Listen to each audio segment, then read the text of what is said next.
Hey, good morning. Happy Thursday. Welcome to Hobby Evolution, where we at episode 914. I ran out of stuff. I even went to the grocery store yesterday. I ran out of I went by the HBC aisle, health and beauty section for my hair stuff. I don't like not having stuff in my hair. So it's a hat day. So I was at the grocery store, forgot my stuff, so that's why I'm wearing a hat. Go Cubs, on a roll, headed to London. Love it. Victor's in the house. Go Cubs. Drink to that. I was at the grocery store yesterday, and I tweeted about this, and some of the responses I get, really on anything anything you tweet, some of the responses you get are like, whoa, okay. So I go to the grocery store, and my wife always gives me like, okay, we need this, this, and this. So we get both for my wife and my dog. They have the same lunch, deli meat. But my wife likes the ham or turkey. It's got to be honey turkey or honey ham, shaved, ultra thin. Well, they don't like sell prepackaged deli meat shaved ultra thin. They just have like slices, okay? So, and I think I've probably shared stories about our deli, and it's like I should just go to a different grocery store, but then it's out of the way and all that BS. So, I have a problem. People see my thumbnail. People, I apologize if you're tuning in to hear me talk about 80% of card shops will be closed within 2 years. That is an actual quote. I will actually talk about it, but I got to talk about my grocery store trip first. So a lot of times the deli, like there's nobody working in the deli or shaving. So I just have to get like the sliced ham, and my wife doesn't like it. And she's like, can you go to the store and get shaved? I don't like the slices. I'm like, yes, I will do that. Sometimes, and this isn't really for the deli, but other items. And I'll be like, they didn't have it in stock. And my wife will be like, really? Did you look? Yes, I looked. So I want to be proactive. And so when she quizzes me, I can say, here, look at my phone. I took a picture of the whole section. They don't have it. Some people are like, you need counseling. That was my favorite. You need counseling. I bet the person that said that isn't married. I bet they're not married. There's a reason why my wife questions me. Because I don't look very hard. I will gaze over it.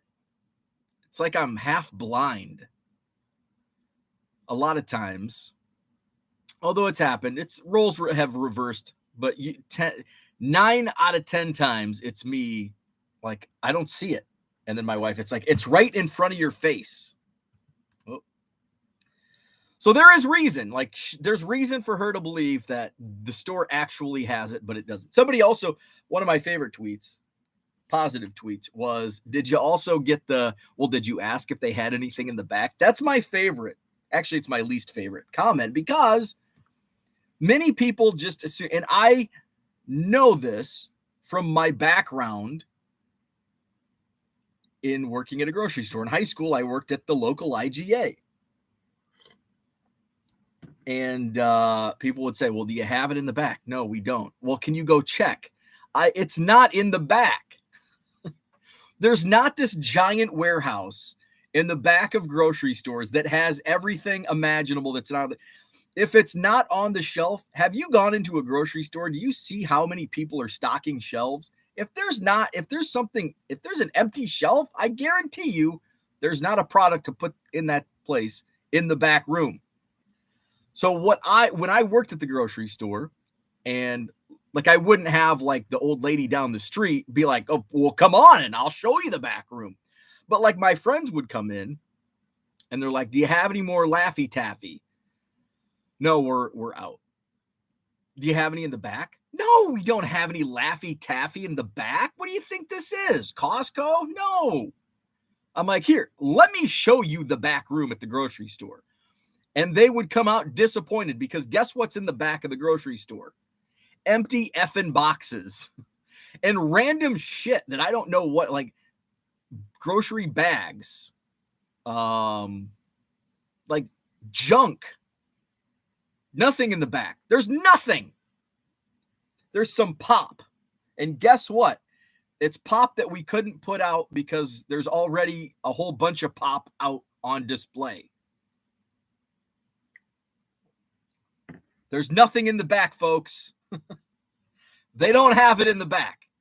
I think there are a few exceptions, though. Target might have baseball cards in the back room. Look for those XL boxes. But I guarantee you there's not deli ham in the back. There's not special spaghetti in the back, in the yellow box, not the green. So that was my grocery store trip. But cheers. Oh, so I pull up to the deli section and it's completely empty. Like this gigantic, and I think I tweeted the photo out, gigantic empty section, not a single thing there. And I'm like, oh shit. So I took a picture because I already failed to bring home shaved ham last Sunday when I went to the grocery store. If I do it 2 times in a row, my wife's going to be like, I don't believe you. So I took a photo. The deli lady was actually stocking one of the smaller coolers. That's where they put the sliced ham. So you can just grab it. So I asked her, I'm like, do you have any ham that you can slice? And she's like, oh shit. You know what she said? Let me go check in the back. I think she actually did say that. Let me go check. But there's a reason she had to go check in the back. It wasn't in the coolers because they're remodeling. So my first thought, and I think somebody else commented that the refrigeration units went out, which is, if you've ever worked in a grocery store, you know how shitty the refrigerators are in commercial grade refrigerator. It's they're always down. That was my first thought. Oh shit. It's summer. I think today's the first day of summer, and it's been summer-like here in Wisconsin. It was 92 degrees yesterday. I loved it. So I'm like, shaved, razor thin, or whatever you call it. And I'm like, did your refrigerator go out? Is your refrigerator running? And she's like, oh no, we're remodeling. And I'm like, oh, nice. She's like, yeah, these are all new coolers. And I noticed they were all new a week ago, but there was actually ham in them a week ago. But I guess they put in some other ones. So they totally remodeled the deli section. So it wasn't a food shortage. It wasn't a refrigeration issue. It was just a simple remodel. I got my shaved ham and we lived happily ever after. What's going on in the chat? Victor's in the house. Go Cubs, go. Paige and Deanie Bean, what's up? David in the house. Let the sunshine in. Yeah, you can kind of see the sunshine peeking through. We've had a lot of damn sunshine. I've had to run the sprinklers. We're going to get a freaking $300 water bill. I know, if we weren't moving, I would have had the sprinklers running a long time ago because I want a green lawn. But we're moving, so I don't give a damn.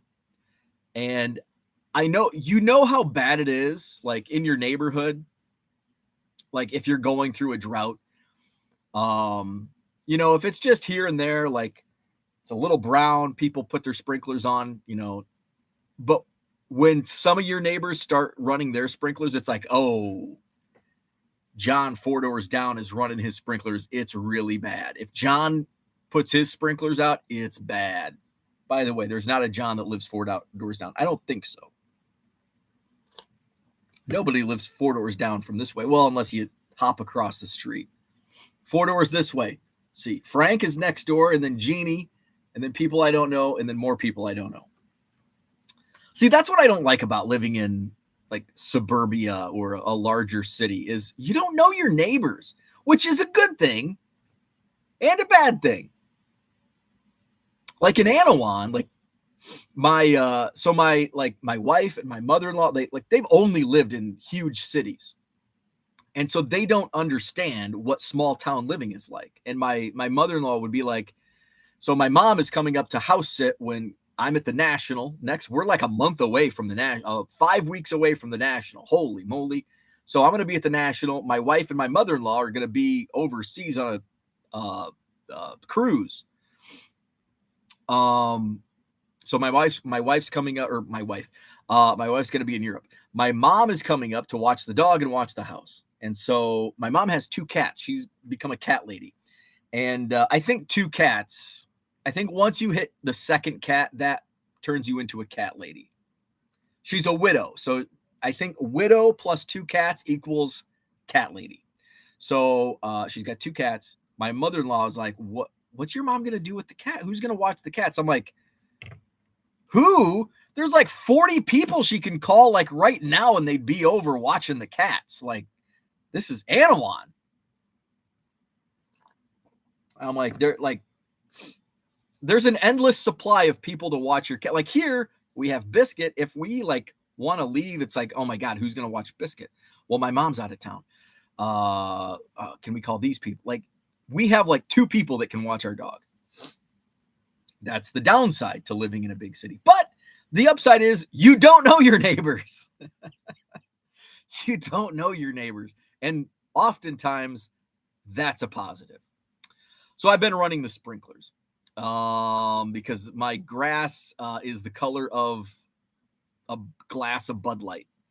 Ed, good morning. Grinding for good in the house. We've got Angel Baby cards here. Good morning to Central California. Godlike Collectibles, good morning. Shane in the house. Paige and Deanie Bean en route for coffee. Good morning. Donald Davis is here. Rich says a person questioning when someone comments he needs helo.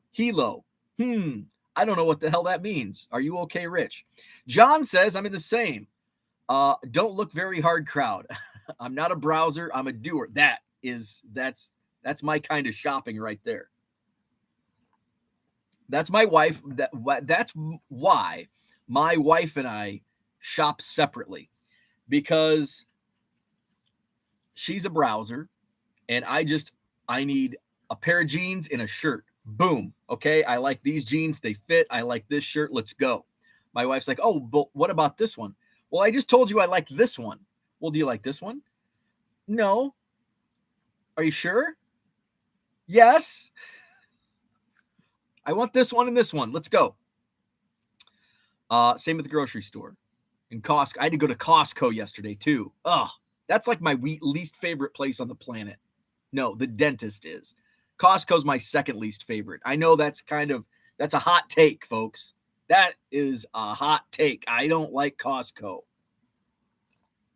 It's not because of what's in Costco. I love what's inside Costco besides the people. That's why I hate Costco. The people. Our Middleton location, we have 2 Costcos that are basically equidistant. Verona, Middleton. I think Verona's a few minutes further, but it's worth it because they designed the parking lot for like a Costco. The Middleton was like, who the hell designed this parking lot? Because it takes 5 minutes just to enter the parking lot because you have to wait for all the goddamn people walking out. Verona, thankfully, whoever designed that parking lot's like on the side. So you can just boom from the road enter the parking lot. You can't do that. You have to drive past the front door to get to the parking lot. There's a side parking lot, but guess what? That's where everybody parks. So they can avoid all the people walking out of the front door. So there's never a spot there. So you have to freaking drive past the front door and there's people like right in the middle. Honey, where'd we park? Like, get the frick out of the way. I'm trying to park myself. Hate Costco. I wouldn't hate it as much if I went to I need to go to Verona because my blood pressure rises in the parking lot at Middleton. Rich Klein says, from the person who talks into an imaginary microphone. Right. Herman in the house. Good morning. Flawed thinker. What's happening? Costco doesn't have a back. Costco is the back. Costco is the back. Mark Marinello says, I get it all the time at work. Do you have it in the back? Lady, what do you think this is? Santa's workshop, right? Good morning, Cooter. Enjoying the coffee on his front porch swing, and I bet he's wearing pajama pants. Cooter, pajama pants, coffee, and the front porch swing. I think there was a country song on my front porch swing, something like that. Kyle, good morning. Sal Dougie's here. Jay, what's up? Salute to the chats. Cheers. Good morning. Do you think they'll open a second grocery store in Madison anytime in the near future? See, that's the thing. It's my own fault because I only choose to go to one grocery store. The others are out of the way. And out of the way like 2 minutes further, 5 minutes further.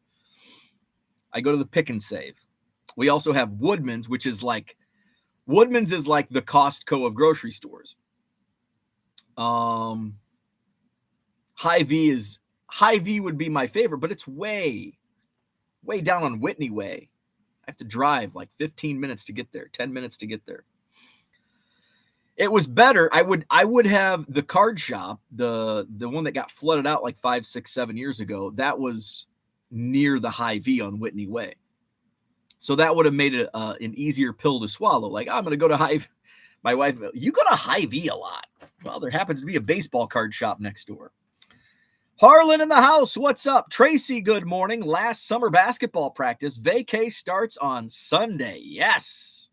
Paul Heath, good morning. Cooter says, what's the update on the move and how did the movers react to your card room? Good question. So the movers came over Tuesday to give us just to look to see what they had. Typically, they're single day movers. Typically, they come in and they do a phenomenal. Tippler, by the way, is the name. So if you're in the Madison area, use Tippler. They are freaking awesome. We've used them many times for like various moves.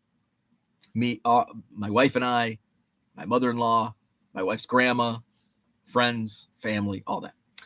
So they came over and he was joking to my wife about her art, which one of the pieces is in the thumbnail to today's video, the shock face. So he's in, my wife's like, John, shut up. You buy too much. I'm like, oh shit, you haven't been to the basement yet. So he's like, yeah, good. Come down to the basement, looks around. He goes, yeah, we're gonna need 2 days. So, Cooter, the thing is, I'm in a pickle here. Oh, not used to wearing hats in the morning. Actually, yeah, I kind of am. I'm not usually when I wear a hat, it's not after a shower. So my hair's like damp and now it's been under a hat. Anyway, so the pickle I'm in is I put an order in for 10 of these racks. I still haven't received a shipping notice. I got to call my guy, say, hey, can you put 10 plus the 3 that are already there shelving units together?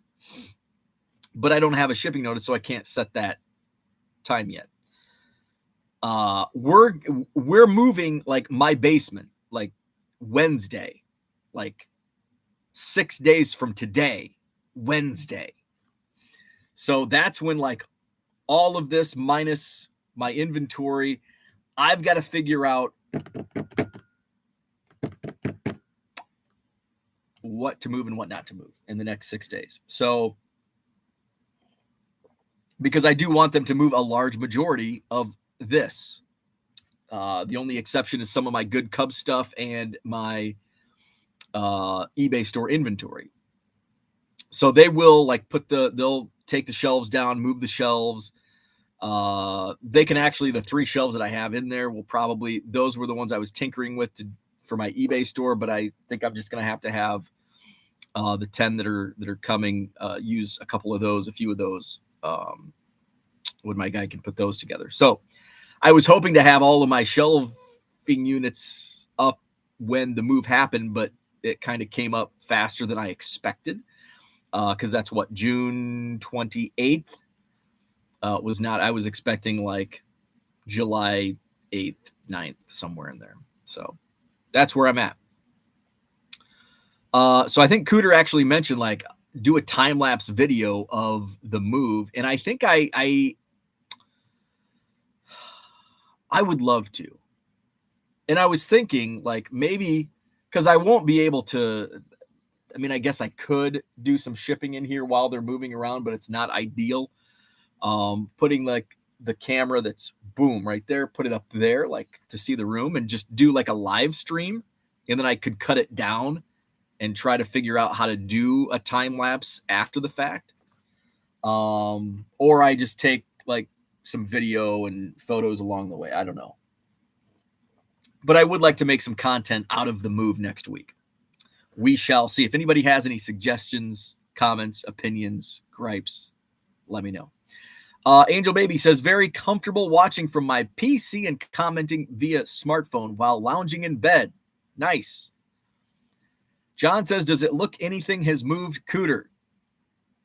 Nothing has moved. I've picked up some trash on the floor. That's about it. I'm not moving a damn thing. That's what the movers are for. They're moving all of this. Now I'll pick up. But yeah, boxes aren't getting consolidated. No, it's moved. It's as is. Moving as is. Where we at?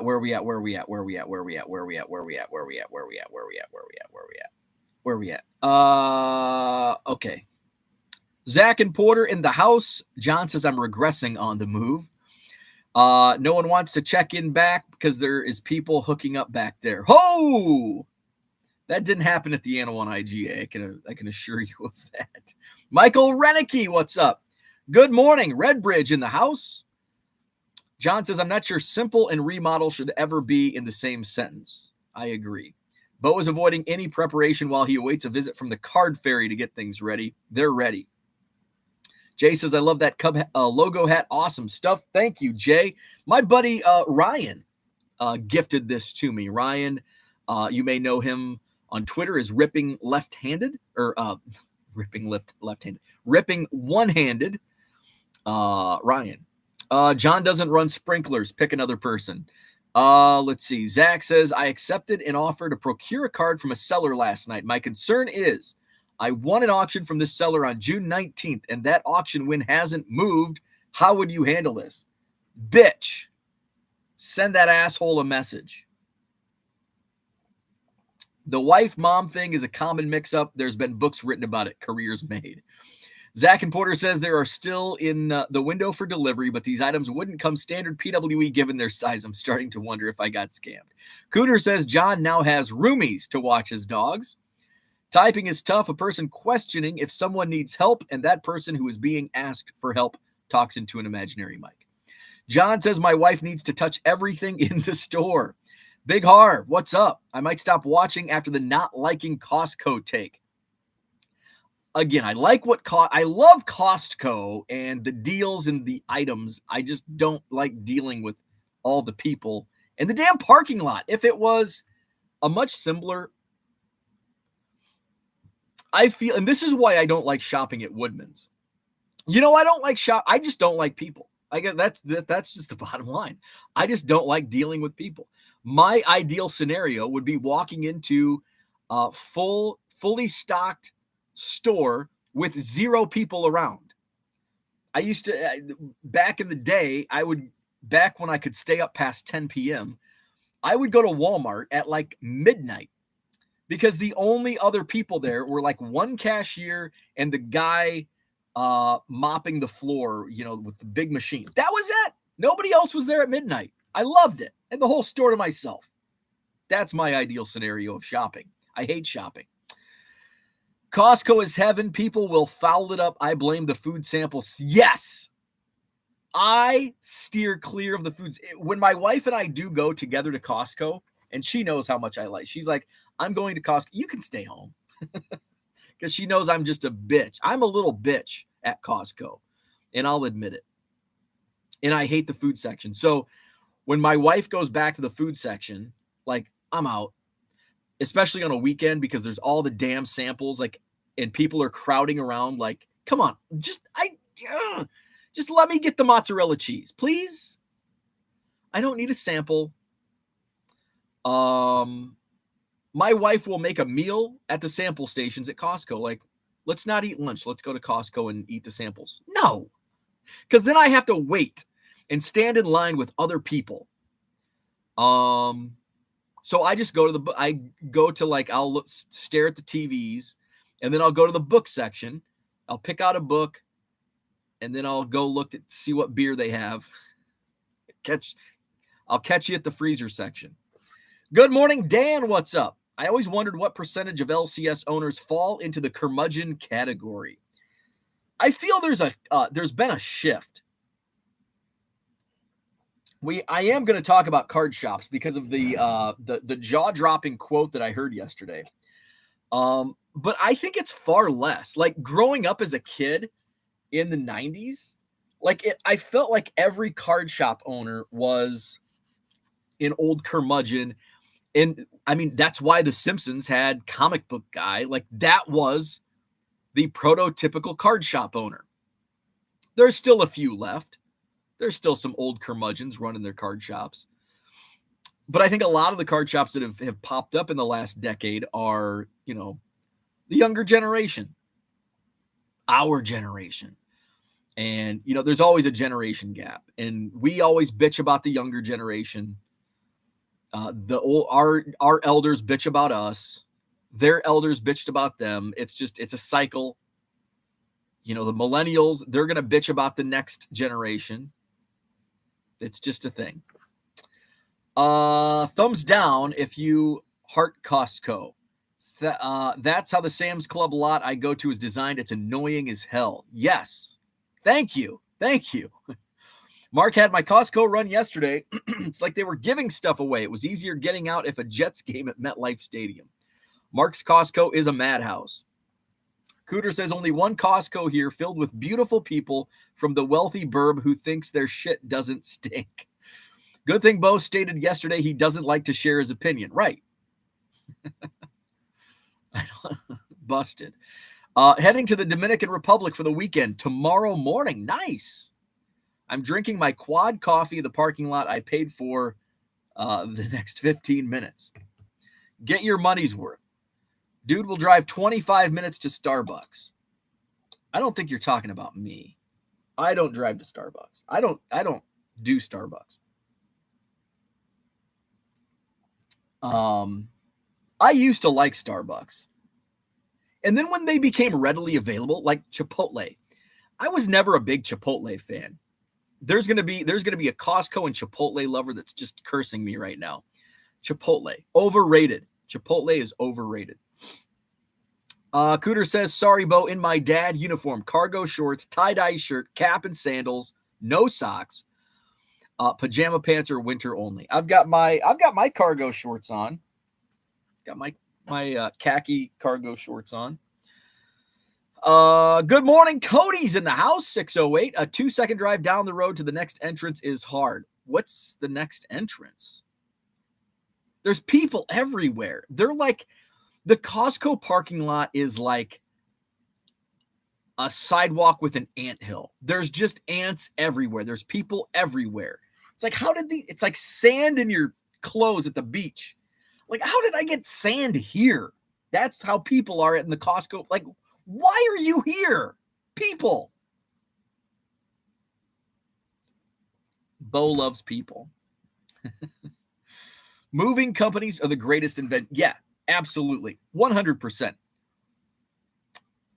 Game life changer. Because back in the day, in my 20s, it's like, I gotta move. It was like dreadful. My parents would come to, oh, I'm gassy. I had frozen pizza last night. My parents would come down. I'd wrangle some coworkers and friends. And you have friends, and then you have moving friends, right? So my moving friends and coworkers, like I still have, he was a coworker of mine. He married a girl that I went to high school with. And so I still run into them, like when I go back to Anawan Fun Days. And like, I see him once a year, and it's been shit. How long has it been? Almost 20 years. And every year at Anawan Fun Days, we'll reminisce about, remember when we had to move your freaking 500-pound air hockey table in your golf arcade game? Because, hey, when you're in your 20s, you put air hockey tables and arcade games on your credit card. That's why I had to get myself out of credit card debt, because I was a dumbass. I don't know where moving company. So it's like, hey, I've got, we'll order some pizzas. I've got some beer. Let's move. And then when my wife and I started dating, and when we moved in together, we lived in sin for a year. When we lived in sin, when we made that choice to live in sin, she's like, we'll hire. I'm like, I'm moving. Like, let's just call some friends. And like, we were still like, we were moving in together, but it was still like, there's still like these things that like, you don't talk about when you move in together, when you're in a relationship and you move in together, like there's some things you learn about each other, even like, and then after you move in together, there's a lot of things you learn about each other. And then if she still wants to marry you, lock it up. Like, this woman still wants to marry me after living with me. I've got to lock it up. If she heard me use that term, she'd probably like, give me the key. Give me the key. We're unlocking. So you learn things along the way. And so one thing I learned is that there's moving companies that like will move you. Like, you don't have to call friends and bribe them with pizza and beer. Well, you have to pay money. But it's so worth it. Especially for a guy like me that doesn't like to do any type of physical labor. It's like, oh my God, they'll move you. and that you don't have to give them you can keep the pizza and beer. You have to give them money. How far will you drive for a Casey's pizza? You better go 2 extra miles for your wife's meat, or she may find a new piece of meat. I have regularly driven a half an hour one way for Casey's pizza. I have to go to Belleville, Wisconsin to get my Casey's pizza. Although there's one just a few miles down the road, Verona, but they're like hit or miss. Sometimes they don't have pizza cooks, which... Has anybody worked at Casey's or know the ins and the outs of making a pizza at Casey's? I apologize if you've come here to listen to me talk about 80% of card shops closing within 2 years. I'm going to get there, I promise. I would assume a Casey's pizza is just like pre-made and then you just throw it in the oven. Maybe not. Maybe you actually have to make the pizza. I don't know. For as much as I consume of Casey's pizza in my 41 years of life, I should know the answer to that question. Examine Baseball, what's up? I am moving to this summer. Anyone interested in bulk baseball lots? There you go. Hit him up. Your mover literally told you we're going to need a bigger boat. Essentially, yes. He didn't seem overwhelmed by it. And he's also a Cubs fan, which helps. So he was looking around my bait. He's like, whoa, what are these? And he's like, yeah, we were just at Wrigley last week. So, and you can tell, I hate the word true. Are you a true collector? I hate it. Are you a true fan? I hate it. But I'm going to use it. I hate it, but I'm going to use it. You can tell like a true fan, when they like start name dropping. So our mover guy said, yeah, my first game, he goes, we went with the family and we always sit in the same seats his dad took him when he went to his first game, and he saw Kenny Holtzman pitch. And it's like, okay, this dude's an OG. He's legit Cubs fan. Dropping Kenny Holtzman. Let's see. The hobby is ending rich, John says, and maybe I'll listen later to why all the stores go out of business in 2 years. Get your affairs in order, everyone. It's a sad day for people like you and me. Cooter says, do not unbox anything other than the eBay inventory until you are ready to put cards up in an organized fashion. Otherwise, you will never organize. If only someone had rented a storage unit. No, because I would still have to move them and do the same thing. This is a storage unit. This is my storage unit, and it's free. And if I rented a storage unit, I mean, I wouldn't want to move all this shit myself. Like, that's what the movers are for. So I'm not on your page of storage units. Where are we at? Angel Baby.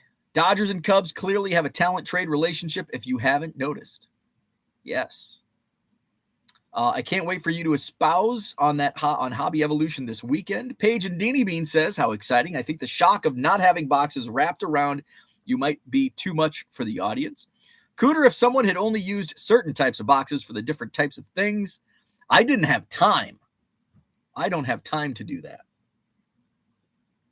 Your last Hobby Evolution on the Meander should be in a bare, stark room. Hobby Palooza this weekend, Saturday and Sunday. Rich says, and the other big question before I leave, will box 13 survive? I am scared. I don't think box, where the hell is it? Oh, it's down. Oh, that's box 3. Box 13 must be over here. See, and that's another thing. Like I'm creating all these boxes. It's not like we've got the tower of boxes here. It's not ideal. I am not working in an efficient space right now, but it's also because I don't want to, like, what's the term? Turn over the apple cart or whatever. I don't want to flip the apple cart a week from the move. Let's see. John says, if you want your saddlebag, Zach, call Tippler. There you go. Let's see. Took forever for the first post. I prefer Sam's Club because I can get in and out of the parking lot and have less competition in the store to actually, shop. We had our Sam's Club closed. We had one next to the Walmart here in Madison on the west side. It closed. Now it's like a home, not Home Goods, Your Home or Home and Me or a store I've never heard of. But yeah, that's what it's in, the old Sam's Club building. Zach says, John, your ideal store is called internet shopping, and I'm with him on that. I also prefer the internet shopping. Amazon is your friend. Zach says, Bo, not John. Okay, yes. Completely agree. J.S. Friedman, what's up? Whole Foods, self-checkout, don't talk to anyone. Whole paycheck. I don't like Whole Foods because it's too expensive. Don't you wait in line at Cubs convention? And abso-frickin-lutely. Yes, I wait in lines and I'm happy. I'll wait in line to get an autograph from who's a random Cub? Chico Walker. He hasn't been at CubsCon. Is he still alive? Chico Walker. He's like my random Cub rep that I like to reference. Chico Walker. He's still alive at the tender age of 65. Oh, wow. He's a graduate of Tilden High School in Chicago. I didn't realize he was he was born in Mississippi, went to high school in Chicago. And did you know Chico Walker is the uncle to former Boston Celtic Antoine Walker? I didn't know that either. Thank you, Wikipedia. Chico Walker. There you go. I'd wait in line for a Chico Walker autograph. Angel Baby says the app installed quickly and easily. Red Light 34, what's up? Hit the like button. Hey, if you're just joining me, I heard a comment yesterday. 80% of card shops will close within 2 years. I haven't talked about it yet. We're getting there. Somebody's going to comment. 40 minutes and you haven't talked about the topic. That's how we roll here. I'm sorry. Sorry for the clickbait. Sorry for the shock face. Yo, Mark, what's up? Enjoying the banter as usual. All good stuff. Thank you very much. I can vouch for Rich not being a curmudgeon. I as well. I'll second that motion. Flipping sports guy used to love Chipotle. Now it's just overcooked, sat too long food waiting to be served. Big Harv says Bo is back in my good graces with him not liking Chipotle. Okay. We balanced it out. Costco parking lot still less crowded than a Chick-fil-A drive-through. They're both equally bad. Low Roller Scratcher, it's been a while. He's been playing the skill games, hasn't been able to join the chat. They can give away all the box family and friends. Let your family and friends sell it for you. You share some revenue from your family and friends. Sell your cards. There you go. John says, Harv, stay strong. Don't waver. Trader Joe's parking lots are the worst and always about half the size they should be. Yes. 100%. LRS as coherent as ever. That's how you get loopholes around tops. Okay. I have no idea what you meant by that. Random Costco thought, why do people leave their giant cart in the middle of the aisle? It's a great question. I don't see this as much in because I'm in a larger city where we don't know our neighbors, but in a small town, like if you go to Walmart in Kewanee, Illinois, it drives me or Macomb, it drives me absolutely insane because your neighbors are there. You haven't seen them in 2 days and you stop in the middle of the aisle. Oh, Linda, how have you been? I haven't seen you since Tuesday. And they talk and talk and talk in the middle of the effing aisle. Like, lady, get out of my way. I just need some envelopes. Bo also learned that you don't take a dump in the powder room. That is true. You do not take dumps in the powder room. Angel Baby feels the need for comfort at 57. Who even wears underwear with shorts anymore? Okay, moving on. Mark says, my girlfriend didn't turn and run after she saw all my collectibles. Think she's a keeper. See, this is how I handled my card collection. When my wife and I started dating, I had, in her eyes, she had never seen as many baseball cards ever in her life. And I had one of these cheap plastic shelving units. And there were 20,000 cards, 50,000 cards. That's it. And she's like, oh my God, that's a lot of cards. And then the floodgates opened and then I started buying bulk and collections and I just gradually and just over time, you ease it. It's a transition. And so we eased into it. Now, if I would have had this amount of cards when we started dating, we might not have lasted to the third date. But we grew together. Our love for each other and my love for baseball cards grew together. Can you name the 4 people you wouldn't want to be stuck with in a submersible with? I could name a lot of people I would not want to be stuck in a submersible with. Michael Renicky says 70s too soon. Not really. I think I think they're probably already gone. Even if there's oxygen left, I'm not too confident that is going to have a happy ending. Zach says, would an LCS owner not consider you a true seller because you don't own a? Oh, that's a good question. I feel like that would be the true on the selling side. I think you're exactly right. You nailed it. Well, he's not a true seller because he doesn't own a brick and mortar shop. He's not a true card seller. That's a great point. I bet there's old curmudgeons that don't like the internet that probably say that. They're the grumpy guys that you see at the card shows. They're doing this. And then they're bitching to their old curmudgeon friends. These young kids, their damn internet. Mark says, I don't see box 13. Is it okay? It is okay. It is right there. As beautiful as ever. Let's see. Mike says, thank you for calling Coca-Cola and Pepsi pop earlier on today's video. It's the only way to refer to that type of beverage. Yes, cheers to that. It is pop. I do use the S word every once in a while. It was pop growing up. John says Bo is attending Dad Bod Palooza this week. We did get our we got our itinerary. Bachelor party weekend. I'm gonna go down Friday afternoon, Friday night. My buddy who's actually getting married We talked this week, and he's like, I know it's a really long drive. Do you want to go?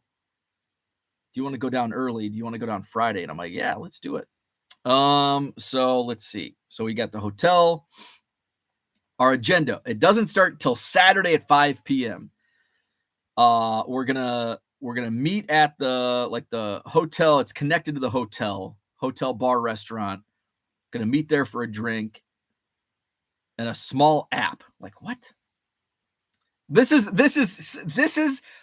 bachelor parties in your 40s when you have agendas and itineraries. This didn't happen in your 20s.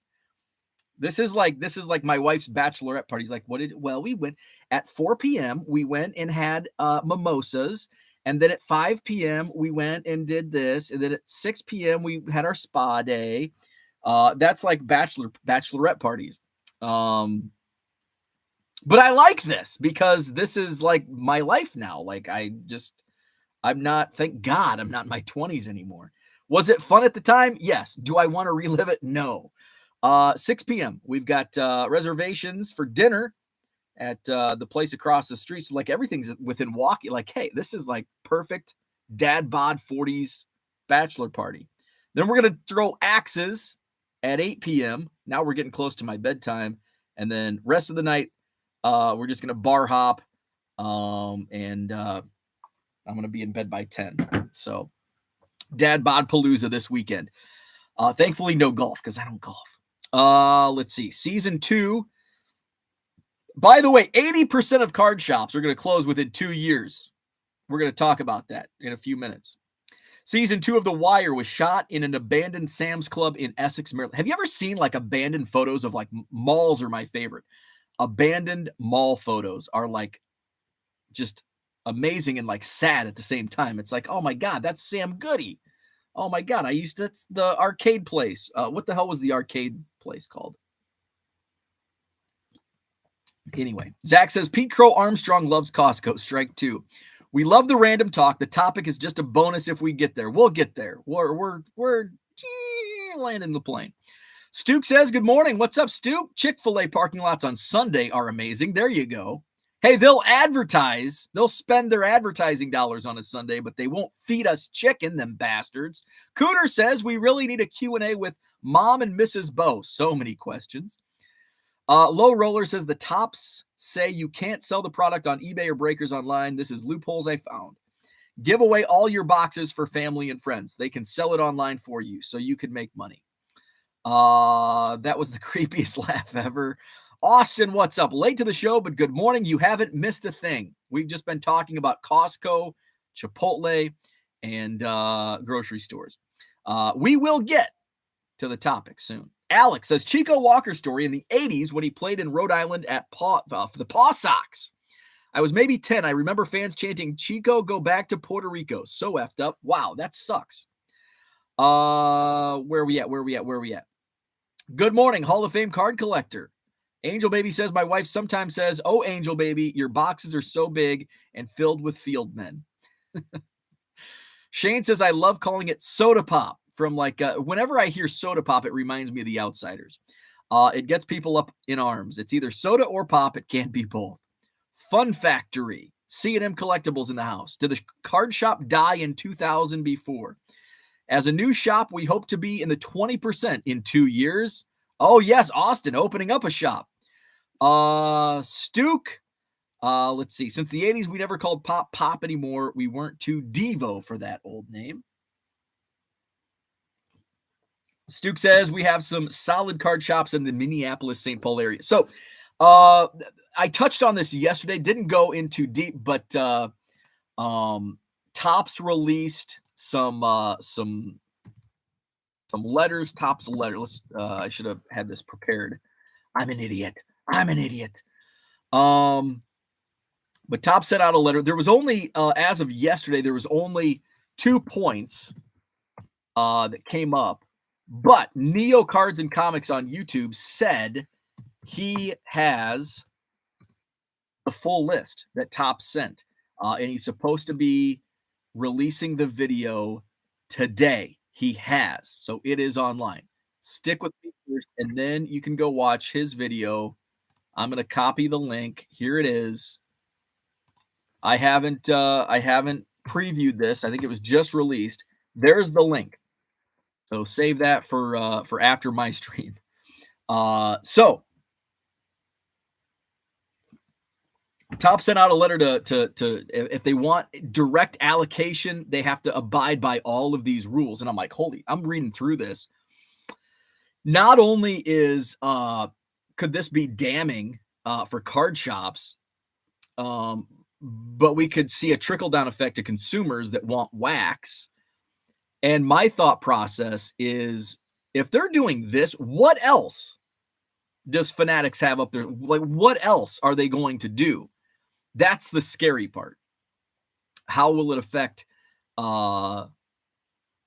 people, generally speaking? John says there won't be a trickle down there. Well, to some, there will be a trickle down to many. If you're collecting, will you be affected if you only collect vintage? No. If you want to open new sealed wax, will you be affected? Absolutely. Card shops will also be absolutely affected. And so I wanted to get a grasp, because my opinion doesn't mean shit, because I don't own a brick and mortar. I don't have direct allocation. I don't want direct allocation. That's not my lane.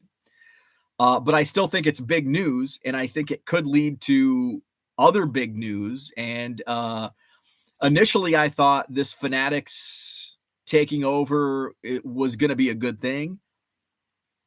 I'm starting to think I was wrong I think my take might have been wrong. I was wrong once, August 13th, 2013. No, I'm kidding. I'm wrong like every day. Ask my wife. And I'll readily admit it.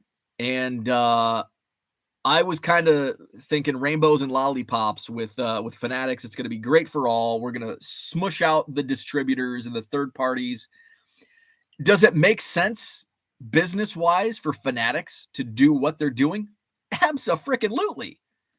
I mean, look at here, and here's the thing that always boggled my mind when people bitched about Tops.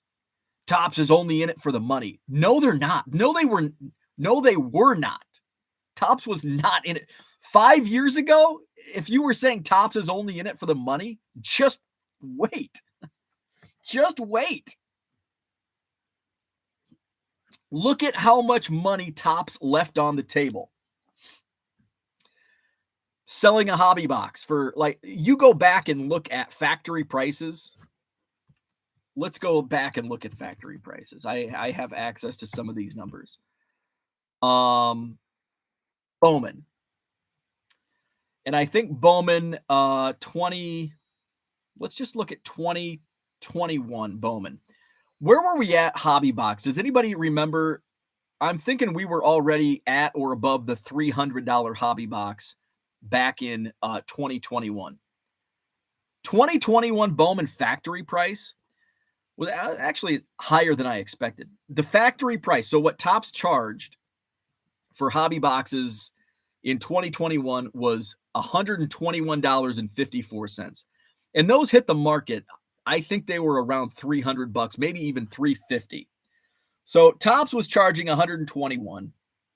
And then everybody else was getting $300. I mean, look at all that money. So Fanatics can come in, and maybe their factory cost is $161 and they can charge $300. They completely, and this is, but Tops also didn't, we have to remember, Tops didn't have the capacity that Fanatics has as a direct to consumer model. Fanatics has that, and they can smush out the middlemen because they don't need middlemen. And so all of that profit comes to Fanatics. So they can charge, and they can charge whatever the hell they want because they're making the cards and they're selling the cards. So if you thought Tops was only in it for the money 5 years ago, just wait. Because I think a lot of collectors are going to be upset with the future of cards. Again, if you're only collecting vintage, if you're not into new sealed wax, you'll be okay. Even singles. I mean, there's going to be a direct correlation to if you don't open wax but you buy singles, there's a trickle down to new singles. If the price of the boxes goes up, guess what also comes up? There's also the demand. Is there going to be demand at that price point? That's yet to be seen. But you see that floor rise in prices. Bowman, look at Bowman autographs over the past 5, 6, 7 years. As we've seen those box prices increase, crazy increases. We've seen those, the hit in 2017. So we're 5, 6 years ago. The number one hit, because that was the last time I bought a case, and I hit the case hit base chrome auto, Kevin Maitan. He was the number one prospect auto. It was $125. My case price was like $70 a box. So one chrome auto was, basically twice as much. Now your base chrome auto of the number one is like $400, which is about the price of a hobby box, or 1.5x. Depends on the product, or depends on is it jumbo or hobby. So you'll see those. Unfortunately for sellers, some of the floor prices haven't really, well, I guess 1.5, maybe. I'm not doing, I don't know. I'd have to look at the math, but Ziggy, what's up? Thank you for jumping on. Let's see. John says, if you want cards, you'll always be able to get cards. That is a true statement, and I agree with that. If you're a good LCS, then you'll always adapt. I also agree with that. This is a hobby, is only 5 years old mentality.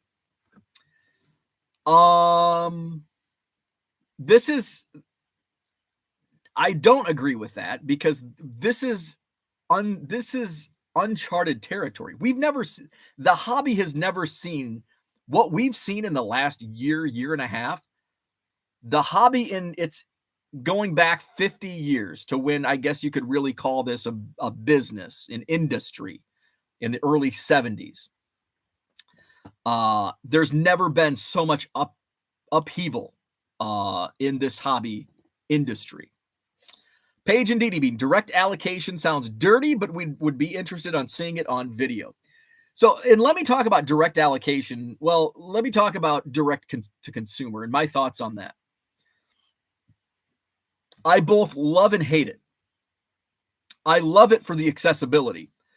I love stomping out the middlemen that will control the market on sealed wax. And they'll put a premium on it, and they'll charge $350, and then if nobody buys it, they just set it and forget it. The old Ron Popeil, they set it and forget it, and they just keep collecting it, and all of a sudden now they've got all the sealed wax, and it's hard to find. If you want this product, you have to either pay what the distributor wants, or you just don't get it. Direct to consumer wipes all that out. But on the downside, direct to consumer method, the manufacturer, Fanatics, can control the pricing, and say it was $100 hobby box, even through distributor, might be $125 now. But you can get it. It's accessible now. But you're going to pay for it. You're going to pay for that accessibility. Bargain Boxer says, I spoke with a guy who owns a card shop for the past 41 years. His allocation has been cut from cases to 3 boxes, and he has to buy boxes from Blowout. He hates Fanatics. I said Fanatics was going to kill the hobby, and they are killing the hobby. And these are the type of insights that I love. Boots on the ground, 41 years of experience, and that's what this guy is saying. And that's something that I can appreciate and respect, those types of opinions. And that's what I wanted to get yesterday. I reached out to a bunch of people I'm not going to name any names, but just to get a feel for what other people are saying. And that's a thing that's been going on even pre-pandemic. Remember Brent and Becca? If you were a team collector, you could go to Brent and Becca on eBay and buy whatever you wanted, because they opened cases and cases and cases. And then he went from his allocation, and this was pre-Fanatics even. His allocation went from like 100 cases of Topps flagship to like 5, and it crushed his business. Other shops, their allocations have been squeezed as well and cut. And I know some people will say, well, my card shop has new wax. Most card shops don't have direct allocations. And if they do, like Randy's card shop, they've been cut drastically. There's a lot of card shops that I deal with at card shows here in this area. They don't have any allocation at all from distributors, or, certainly not direct from Topps. They don't even have much allocation, if at all, from distributors. And guess where they buy guess where they get their allocation? From other dealers. And guess what Fanatics is cutting? Business to business. They are no longer, so that will crush DealerNet.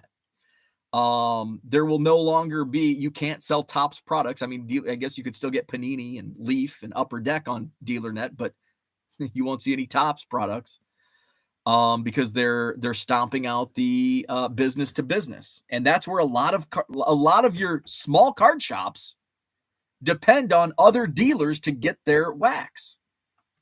And you'll stop that. And a lot of those small card shops, their margins depend on wax. Because there's not too many people they may sell singles, but selling singles isn't going to keep the lights on in a brick and mortar. So it's so let's get to a couple comments and I'll share the 80%. Michael Eisner was not running a charity. Ziggy says Topps made more on candy than cards. Kill the hobby. And we just talked about that. He didn't become a billionaire due to his compassion. The candy business is expected to sell for $700 million. Topps was stolen by Fanatics at $500. $500 million is a lot, but I was surprised at that number. Here's a unique thought to those celebrating their 5th year in the hobby. Don't buy stuff if it's too expensive. Where we at? Shit. Let's see. Where we at? Cooter says, just wait for the day when Fanatics enforces their copyright on eBay sales to drive business to their online platform. They've openly said they want the secondary market as well. And that's what I'm alluding to. What else does Fanatics have up their sleeves? I've talked long about when I started selling cards full time, there are threats beyond my control that could crush my business. What Cooter just typed in the chat is one. I will tell you, though, that was not even on my radar when I was doing a SWOT analysis. What's a threat? It mainly had to do with eBay and the post office. If something happened with eBay, it could be one of many things. That could crush my business model. If stamps continue to rise, what's the breaking point? I built in my $1.50 free shipping. I built in for a few stamp increases, but now it's getting to the point where I've got to start. We've got one coming up here in a few weeks. We're going to see another 3-cent increase on stamps. If those 3 cents when you're selling $1.50 cards add up. And, I'll probably raise my floor on singles. My current inventory, I'll probably keep the same, just like my old 99-cent method. I had to adapt. 2 years ago, I was getting stamped envelope for 37 cents shipped to me. So I was able to get by 99 cents free shipping. Then when that ran out, I had to do the standard envelope. And so now it's $1.50. And now stamps continue to rise, and one more increase, and I'm probably going to have to raise that floor price from $1.50, and I might just go to $1.75 because you don't want to just keep raising prices. Just built it in one time that covers a few increases because we know stamps are going to go up once or twice a year. So might as well build it in so I don't have to do another price increase for a couple of years. But of course, then there's other, but if supply costs go up, if envelopes, paper goes up, there's all of these other factors that can go into it as well. Let's go on. Fanatics is going to be a one-stop shop, and don't think for a minute that is good for the hobby. I agree. 6 months ago, I probably would have been, I don't think so. I was probably more rainbow and lollipops 6 months ago. Today, I'm a little more doom and gloom. Ziggy Tops would have been $250 million if they had sold 6 months later. No leverage. Let's see. Ziggy says, in my opinion, Fanatics did not innovate. They leveraged the exclusive license for jerseys in a non-competitive market. It was easy with the rise of sports to make money on jerseys. John says, I do not have a Porsche 911. Be nice to have one, but somehow I've resisted the urge to buy or lease. Dan in the house. What's up, Dan? 70s, you're correct because the company was terribly managed. Panini dominated the market. Ziggy as a whole, they don't need to innovate. Their tops division will need to. The hobby has been rife with uncharted territory. Let's see. Low Roller says illegal activity in wax boxes. I think the LCS will evolve into more of a co-op buyer. This is a good point that I wanted to bring up. That's what I thought, Ziggy. That is what I thought. But I am starting to think otherwise. I think Fanatics sniffed that idea out, and they're playing chess, and they have made a move to kill that idea. Because what we were starting to see, we've seen some co-ops amongst card shops. I know there's a couple different out there that they've kind of gone to almost a co-op type of feel. One of the moves, and I was thinking about this because this was brought up with a group of card shops that got together, and it's like, well, they could do this, this, and this. It's like, well, based on the wording in Fanatics' letter, they're not going to be able to get by with that. So one example, Kentucky Roadshow started opening up all these shops. Tracy Hackler moved from Panini to Kentucky Roadshow. And it's like, okay, that's a big move. And I think Tracy Hackler's back at Panini. And I don't want to assume why, but my thought is, was that move made because that roadshow business plan was not going to work with what Fanatics? Like, that was a chess move. Like, okay, this is what we have to do as card shop owners to combat and get around some of these loopholes with how Fanatics is going to control the hobby. Fanatics sniffs this out. Nope, we're going to snuff this out, and that business plan is not now going to work because Fanatics was a step ahead, and checkmate. That's my thought, and that's immediately what I thought of was, okay, I think that's what the angle was on that business plan. Maybe I'm wrong. I've been wrong before, and I'll be wrong tomorrow. And well, actually, I'll probably be wrong again today. 1955 was Uncharted. 1981 was Uncharted. 1991 was Uncharted. 1992 was Uncharted. 1993 was Uncharted. 1994 was Uncharted. 2023 is Uncharted. Next year's Uncharted. Every year is Uncharted. You are not on my list of submersible buddies because I drained the oxygen reserves trying to talk sense into you. Likewise. What other markets leveraging the indirect market like sports cards, groceries, are they more commodity items?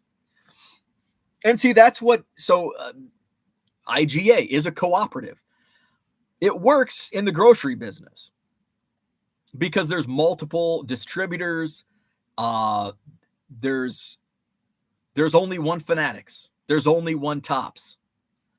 In the grocery business, so we had, when I was at IGA, we had, who was and basically a cooperative in groceries, like you have an IGA cooperative, so they buy from a distributor, and then they, okay, this store, this Anawan store gets this case, and this Atkinson store gets this case, Geneseo gets this case. But they can buy in volume because they're a cooperative, and then it gets split up amongst their members. And you could do that because there were multiple grocery food distributors. There's not multiple Tops distributors anymore. There used to be. Oh, there still is, but that's, if it hasn't ended, it soon will end. So that's how the grocery business can work on that model, but it's easy to stop that in the Fanatics business model because there's only one. The hobby is upside down right now. Few know exactly what to collect. What's a hobby box, says JS. Flawed Thinker says, looking at these new terms is crazy. Technically, blowouts brick and mortar doesn't qualify to sell due to their store hours not being enough per week. Of course, they will get a pass, but what about others? And I haven't read the rest. I know Neo Cards and Comics, and I dropped the link in the chat. His video just came out this morning. There were at least 13 points in this letter sent out to card shop owners and people in this Tops program. As of, I had only seen 2 of those points that were published throughout social media, points 8 and 13. So there's at least 13 points. John says, if I had a widget and a way to deliver it to my customer that I would want as much return on it as possible. We complain about middlemen in every other aspect of our consumerism.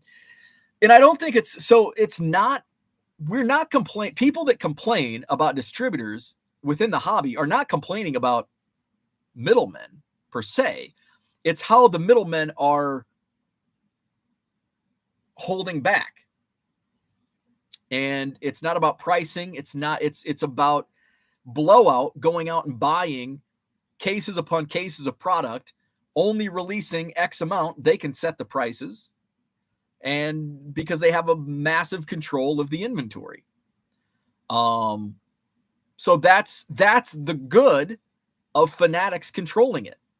We now have accessibility to these products, but we also have the disadvantage of pricing, because now Fanatics can still charge middleman prices. So we as consumers, essentially, I guess overall, it's a good thing because we have accessibility at probably the same price, although they could jack up the price even more, because there's no competition. It's Fanatics. There's not multiple distributors, multiple shops, etc. It's one. A hobby box is a box of sports cards that is sold directly to distributors or individual dealers, but not available to collectors through traditional retail outlets like Walmart or Target. Wow, that's a A+ for that definition. Where we at? Let's see. Reppin' Rajon Rondo, what's up? We're doing good. It's Thursday. The sun is out. Apparently, we draw the line here. If print runs are going through the roof and allocations are being cut, how are the cards getting to market? Directly from Fanatics. Yes. Secondary market cannot be tamed. eBay can file lawsuits against Fanatics as anti-lawsuit. Stamps will go up twice a year. There were way more shops in the 80s and 90s than now. Henry says eBay is $5 shipping for a 15-cent card that costs $1. Straight execution. Is there an age limitation for what Tops could Vero? I'm sure they could copyright new products, but will they be able to for vintage stuff? Will online just become non-Top stuff? Great questions. Bargain Boxer says eBay has kicked a lot of breakers off their platform. Do you think Fanatics is secretly working with eBay so that all breakers work with Fanatics? No, I don't. And here's why. eBay has their own. eBay's launching their own platform called eBay Live. So I think the reason eBay did what they did is because they are having their own platform called eBay Live. Kind of like, I mean, I don't think they kicked PWCC. This is only my opinion. I don't think PWCC was kicked off the eBay platform for shill bidding. I think they were kicked off the platform because they were going to be direct competition to what eBay created, the eBay Vault. So that's my thought. Same with the breakers. I think this move was made because they want the breakers on eBay Live. So if they do somehow take sales away from eBay for singles, would one be able to make their own site to sell cards, or would that go against their copyright as well? I would assume if that language would affect eBay, it would also assume websites as well. That would be my assumption. Let's see. Pretty bad when the box auto hit turns out to be the team's janitor. John says stamp thing will always be a bummer unless eBay works a further deal out with USPS. Most buyers don't understand the cost judging by their offers. Amen. Kyle says, so doesn't Fanatics need the existing Tops channels of distribution? Perhaps Fanatics changes quickly if they feel they are alienating the long-standing relationships with Tops. Well, Fanatics owns Tops, so there's not any alienation there. Franchise card shops don't seem to be having any impact, and LCS is truly a local endeavor. Antitrust, says Scott. What's up, Scott? Again, people trying to tame the secondary market, and it's not working out. Kudos to Fanatics for taking the time to think through things. They've been in the business for 18 months, and they didn't just jump in. I will say, yeah, they didn't make any sudden, like I think they've utilized their time wisely in making decisions. Beckett's been around forever, and they keep impulsing.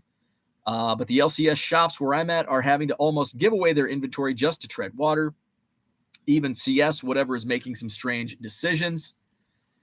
So let's talk about. So I wanted to get a feel. So I liked Randy's comment earlier. Bargain Boxer talked to a card shop owner that's been in it for 41 years. His allocations have been cut drastically.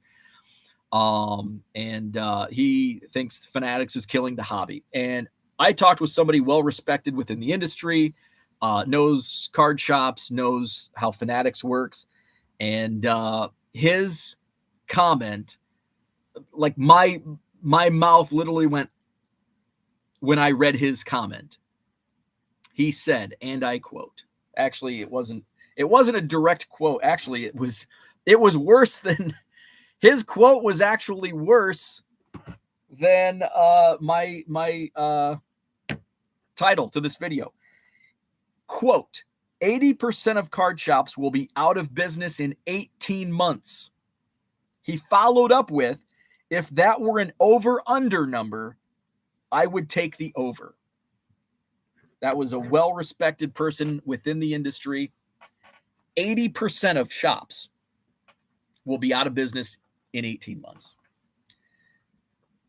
That was a jaw-dropping, because this person I talked to isn't a doom and gloomer.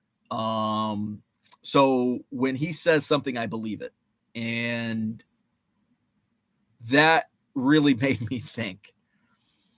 Rob Veras also had a great video on Instagram. By the way, it wasn't Rob Veras that said this. But Rob Veras had a great video on Instagram yesterday regarding, I assume it was kind of in relation to what news broke. And it was talking about the hobby shop experience, and card shops enabled to stay alive and grow need to be a destination, much like Burbank Sports Cards is.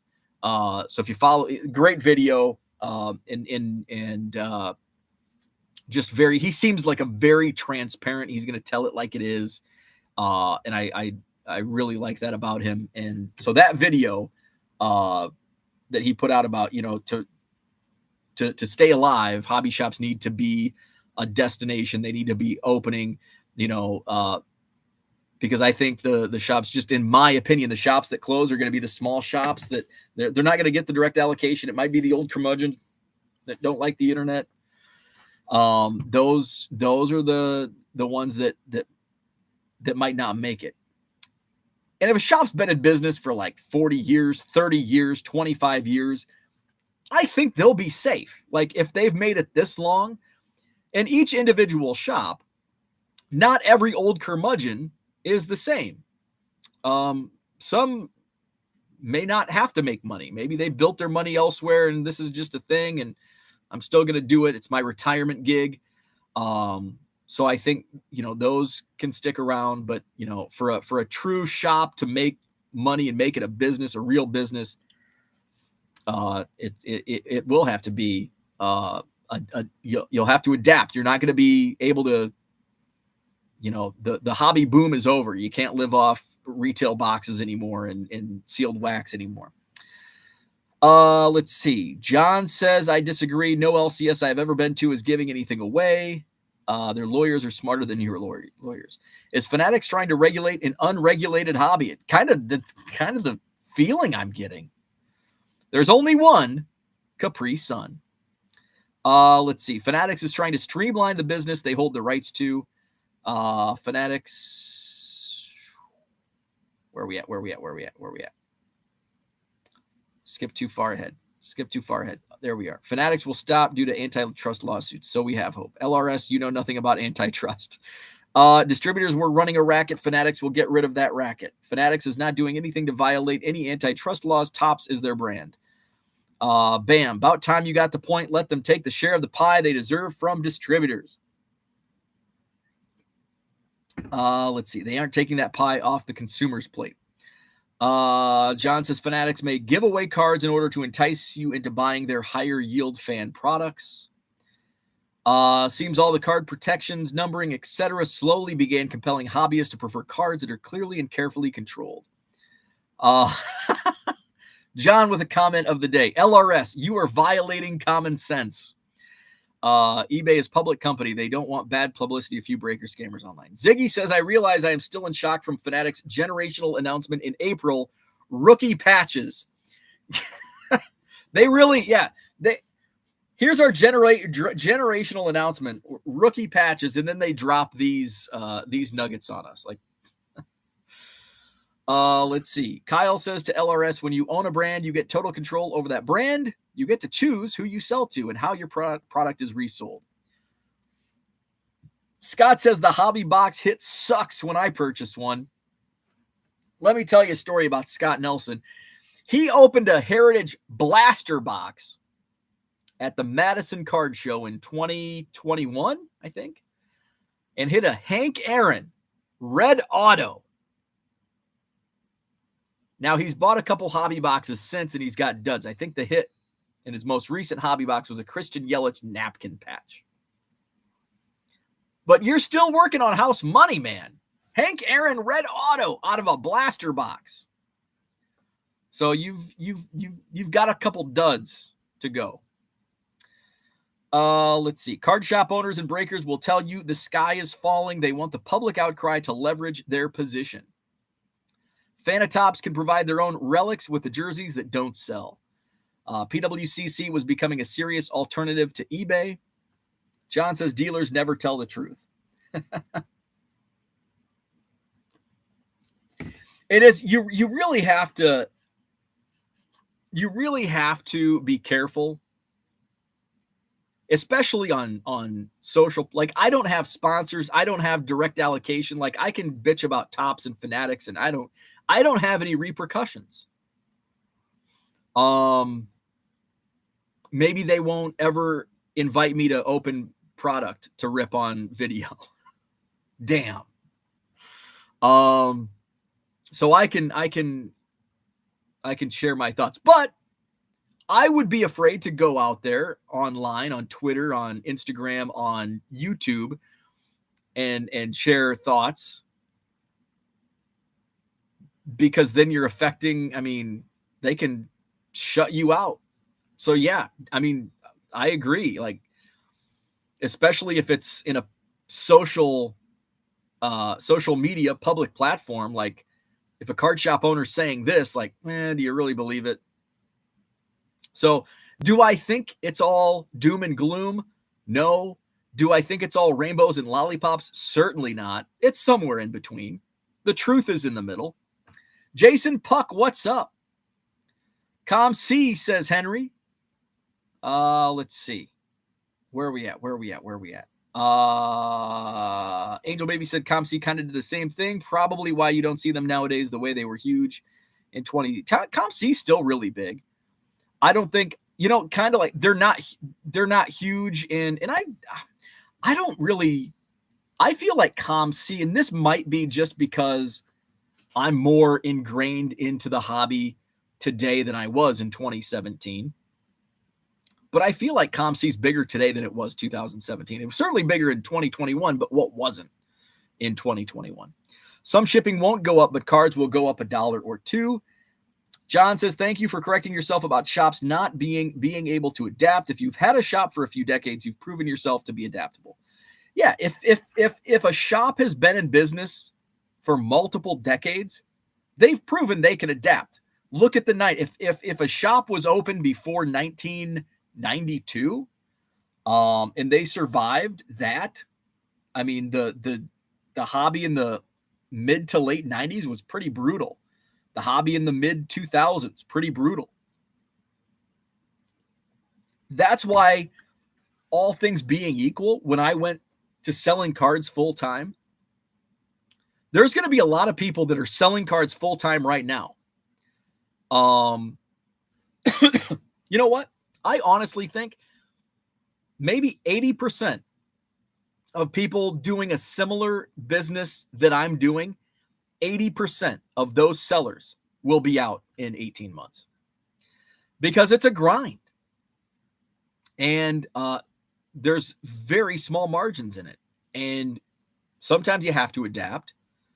I've had to adapt pricing wise, and I'm going to have to adapt pricing strategy again because stamps will continue to go up and I have to price that into my floor on singles. And I think 80% of volume sellers will be out in the next 2 years. Now, I think there will be some that will come on and find a way to adapt. But I do think that it's like, I don't know. This just isn't my jam because you have to have a passion for it. And you don't make a lot of money. If you're not making a lot of money and you don't have passion for it, it's a time suck and you're going to be miserable. So that's my thought. And shops, and kind of going back to the shops. Yeah. If shops were open in the 80s and they survived the 92 and 93 when the hobby went to shit, and they made it through. And that was my philosophy. Okay, I like doing this. And if there were, Burbank was selling singles, they were selling cards in the down, like people still buy cards when the market is shit. Less people are buying, but if you can survive, and it was proven that you could still survive as a card selling business in those shitty times, you can make it through. Sometimes you have to adapt. If 80% of shops close in 2 years, where does the demand for that market go? Lids, stadiums? Is this good for me as a consumer in 3 years? That's a great question, and I don't think any of us will know the answer until 2026. Actually, none of us will know until 2026 the how it will fare. How many of us, and I am a big proponent, and Ziggy, I think you and I went back and forth on the whole card shop thing in the chat on Hobby Hotline several months ago. I am a big proponent of good card shops. Good card shops. And what I mean is kind of like what Rob Vera said in his Instagram video. Like, it's a destination. It's fun. Like you go there for an experience.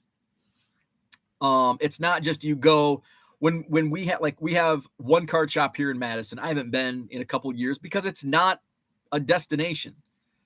And he has stale bargain boxes, like 2 of them, overpriced cards. He gets wax from flippers at Target. I mean, at least 2 years ago, last time I was in there. And it's just not, I don't want to go there. I have no reason to go there. But if I was nearby Burbank, hell, I'd be at Burbank 3 times a week because of the experience. So where does that demand go? I mean, where are we as a society anyway in most of our purchases? Like, we're not going to many brick and mortars buying. How many Amazon packages do you have on your porch in a week? We buy so much shit from Amazon.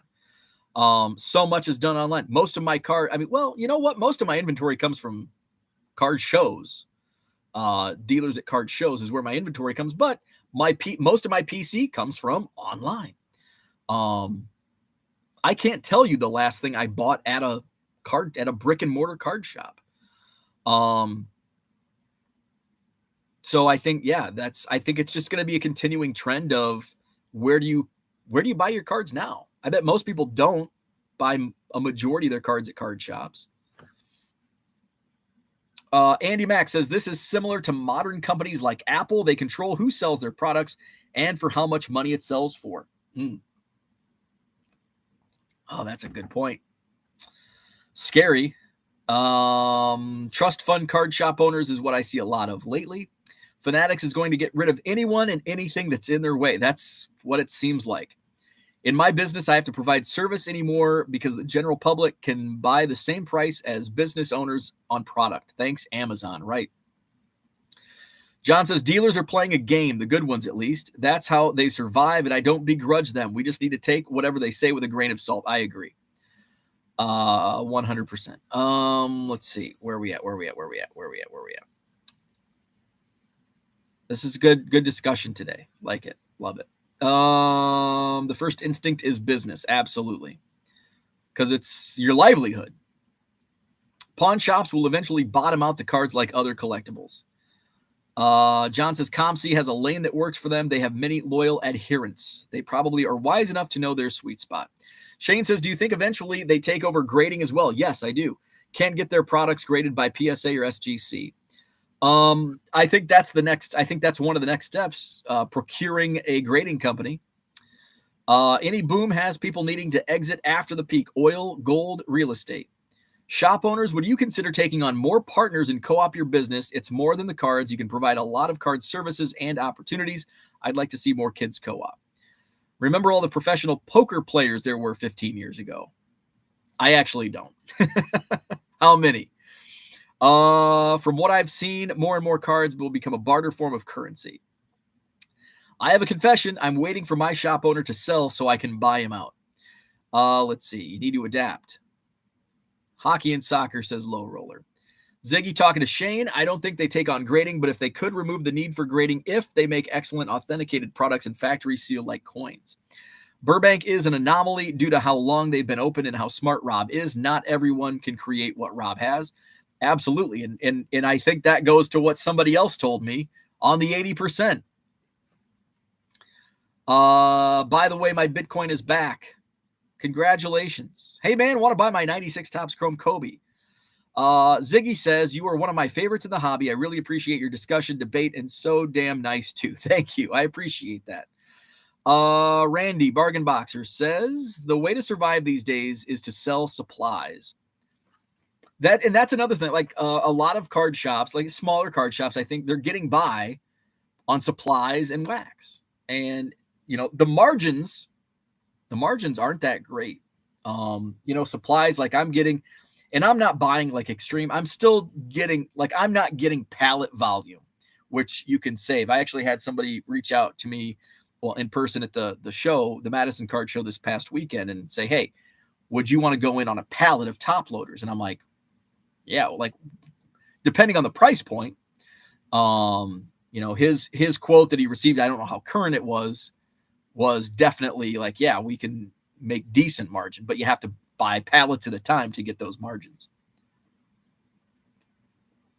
Let's see. Shane says, sounds like card shops near me, stale value boxes, overpriced singles, and overpriced retail blasters. Yes. And my local card shop that has stale value boxes, overpriced singles, and in retail, he's been in business, I think, since the 80s or 90s. Like, is he, he's not making a ton of money, and that's the thing. Like, we can't judge. Is it worth, like, is it worth it to you? Is it worth it? Is it worth it? Like, we can't value other people's time and money. So some shops will stay open just because they're content and they're okay. They're not making a ton of money, but it's enough and they're happy, maybe. So that's the thing. Like, we can't tell others like, oh, it's not worth selling $1.50 cards because the margins are too small and it's not worth your time. We can't judge other people's time. But it might not be. And that's like the video last week. It might not be worth your time. It's worth my time. And nobody can tell me differently. Like, you're not in my day-to-day. So you can't tell me what is worth my time or what's not worth my time. John says, so as long as Costco keeps selling me Fanatics gift cards at 25% off, I'll buy direct from Fanatics. Can you still get those? If you can in store, shit, I'll run to Costco, even though I hate it. I'll traverse that damn parking lot to get some Fanatics gift cards. Did they take them off? Here's a term that I always forget how to pronounce correctly. Offline and online. Can I get Fanatics gift cards online on the Costco website? I can probably just go to the Costco.com right now. But I think they took them off. They took them off their website there instead of saying offline online. I thought that's what I had seen or heard or whatever. Costco. We found 16 results. Why is Costco selling an autographed pair of Ronaldo cleats and a Pele autographed frame and a Ronaldo autographed in a Beckett slab? I don't see any Fanatics gift cards on Costco. Let's see. Low Roller has some new videos. The brick stores are so not fun. I dread card shop trips. If I will even find $5 of cards, 2 shops had 0 slabs. Let's see. Normally, I like to think things through, but when somebody asks, have you ever thought about opening a shop? And like immediately I say no. How do you sell baseball cards from the 80s? Do you have to send them out to be graded? No. I mean, I've probably sold an 80s card here in my last 5 on eBay. Let's take a look at my eBay. You can sell anything on eBay. Just looking at my sold items. I sold a 1986 Topps football Carl Monroe card. Actually, I sold a bunch of 49ers cards. I had a coupon. I think the coupon has expired. I did a 24-hour flash sale coupon. 50% off when you buy 10 or more cards. So a lot of people got some good deals. So you can sell them online. But I say that carefully. Don't go out and buy and spend 25 cents a card on 80s cards and put them in your eBay store and wait for the money to roll in because your margins are going to be super slim and you're going to be sitting on them for a while because that Carl Monroe card that I sold this morning has probably been in my eBay store for 2 years. Sometimes I'll list 80s cards and don't have to be graded. I would suggest not grading any 80s cards unless it's, a rookie of a Hall of Famer or superstar. But sometimes I'll put, a card up and it'll sell right away. Actually, you'd be surprised how fast some of those 80s rookie cards sell. Kirby Puckett, Cal Ripken Jr., Tony Gwynn, Jose Canseco. I mean, they'll sell pretty quickly on eBay if you're priced competitively. Bargain Boxer says Fanatics will buy out BGS. That's a good thought. That's when I mentioned that, like they will go after a grading company. I think they will. Which grading company will be? It's not. I don't think it's going to be PSA because they're under the collectibles umbrella. I just don't think it would be I think Beckett's a pretty good. Would they secure the whole? Would they buy Beckett? I don't know. You ain't missing much via Burbank. They're big, yes, and down the street, but they don't pay much for anything, but sell at the top of the market from experience. But it's more the experience. It just looks like an awesome shop. John says, don't encourage his bad takes, Ziggy.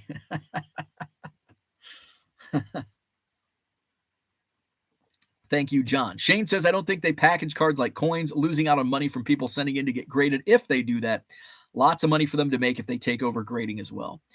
Mr. Smith has a question. Will the increase in basic shipping affect your prices as a new seller? I don't know how to handle it. So you may have joined a little late. I did address this a little bit ago. So I built in when I went from initially when I started volume selling, I was at 99 cents free shipping because I wasn't paying full retail on stamps. I was buying like used stamps, not the fake ones you see on Facebook, but actual old stamps. Do I have any next to me? Probably. So I was buying them from a stamp collector. Stamp collector would buy, huge lots at auctions, and then he would put, 60 cents worth of stamps or whatever, and then my charge on Costco envelopes on the stick and seal. And so my cost was 37 cents per stamped envelope. So that was a far greater savings than, your 60 cents plus 3 cents for an envelope. So I was able to get by on 99 cents free shipping. Small margin, same with $1.50 free shipping on current. So that went away. I had to raise my prices. So I adapted. I went to $1.50 free shipping, and I built that in. I had thought about doing $1.25, but the margins are slim. And that would have basically taken away now. any margins. So instead of just raising prices every year along with the stamp prices, I built it in enough to where I have a cushion to take on these stamp increases. But the next stamp increase, I'm probably going to raise my floor and no longer $1.50. I'll keep my $1.50 cards in. I have 99-cent cards in my eBay store. They're grandfathered in. I take a loss on those. I don't care. I do and I don't. I don't have many. It's not like I'm selling a bunch of 99-cent cards. Maybe one a day, two a day. So I'll build in, I'll probably maybe January 1 as we approach the next stamp increase, I'll start and I'll bump it up to $1.75. And that way it will raise my margins.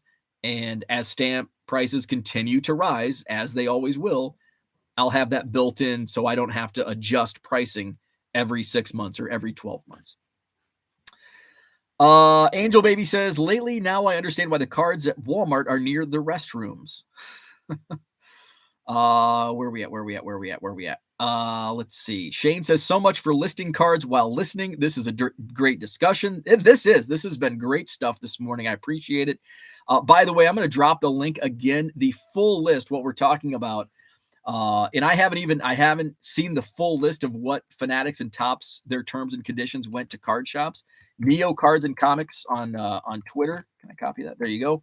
There's the video. That's the link to the video, full list of Fanatics and Topps terms and conditions for card shops. So I have not watched this. I am looking forward to seeing what else was in that letter sent to card shops.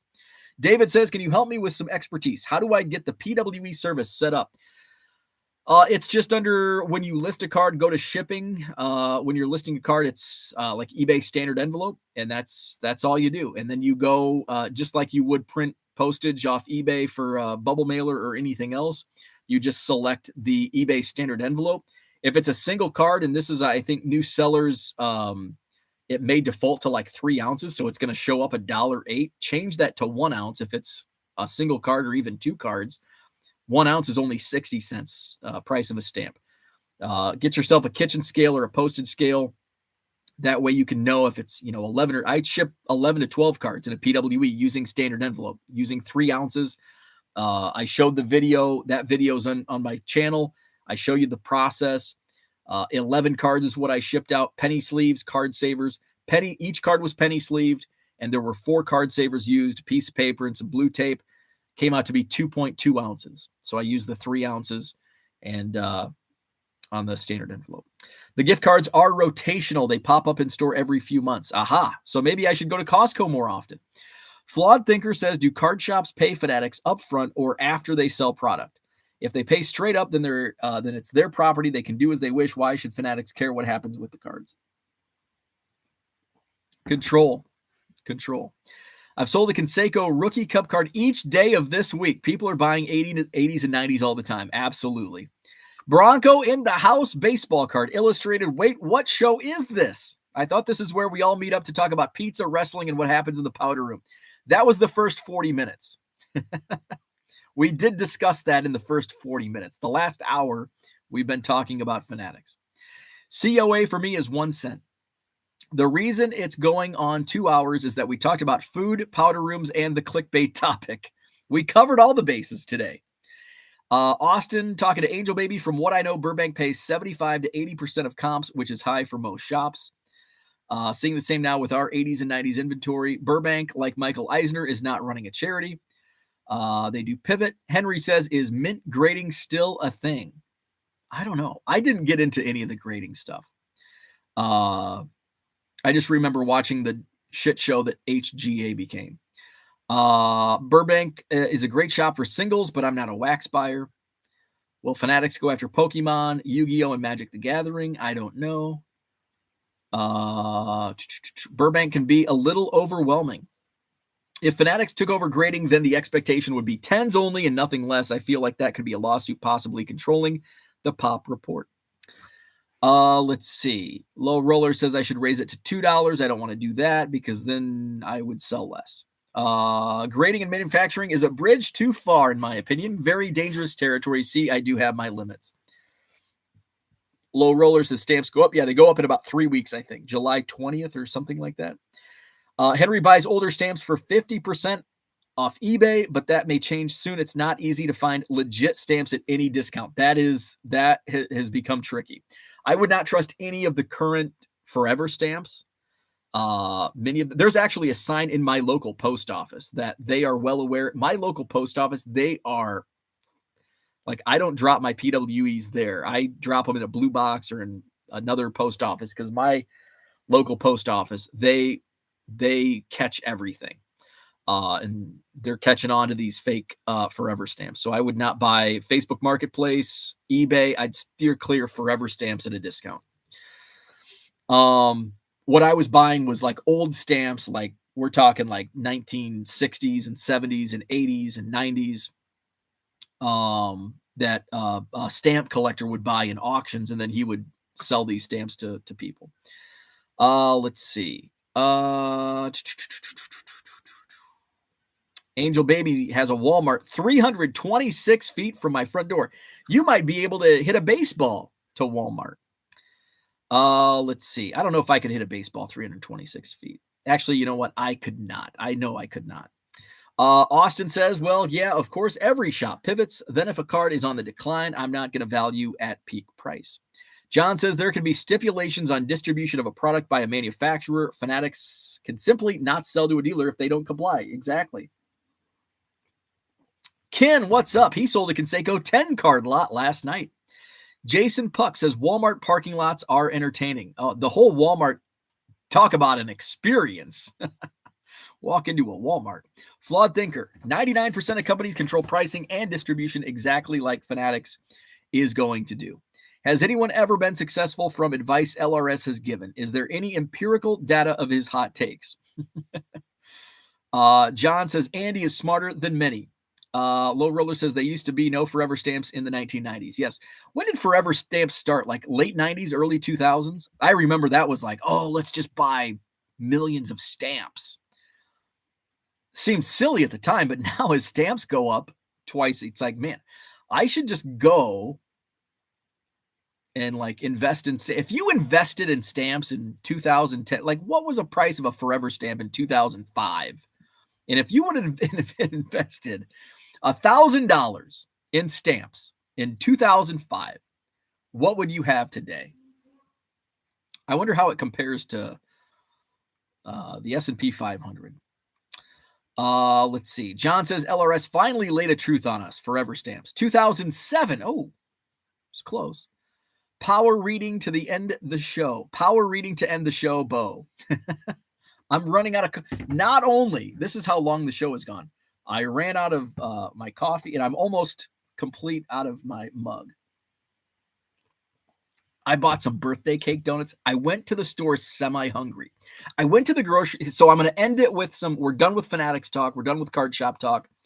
I'm going to end it on my grocery store run yesterday, which is kind of how I started the show. 37 cents in 2005. Wow. I went. Kudos for not having to use the bathroom after 2 hours. I went to the store semi-hungry. So I had lunch. And I went grocery shopping at like 3. That's like my snack time. Yes, I'm still 5 years old, John. And I'm like hungry for a snack. That's like when I get kind of my sweet tooth happens at like 3. Like I need a burst of sugar. I think that means you have like a poor diet or something. If you get that like decline at 3 p.m., if you hit the wall. So I'm grocery shopping at 3 p.m. And I as soon as I walk into Pick and Save, I see these birthday cake donuts. Why are birthday cake flavoring? Birthday cake stuff tastes so much better than actual birthday cake. Am I right or am I wrong on that? I feel that birthday cake items taste better than actual birthday cake. So they had birthday cake donuts. So I've got those, and that's why I'm power, because I want to get this. It's like, damn it. Usually my show's only an hour long. I've got birthday cake donuts upstairs that I want to eat. So John has bought birthday cakes on the road without celebrating anything. Love it. So I'm going to wrap it up. Hit the like button if you haven't already. Subscribe to the channel. I put a link to Neo Cards and Comics. He's got a video with the full list of what Fanatics tops sent out to card shops. I'm going to go watch that video after I fill my mouth full of some birthday cake donuts and get some more coffee. We'll be back at it tomorrow morning. We'll play Name the Player tomorrow morning for a free-for-all Friday. Again, I won't be on Saturday or Sunday. No shows Saturday or Sunday. Back at it Monday morning. So with that, I'm out. Have a great Thursday, and we'll talk tomorrow.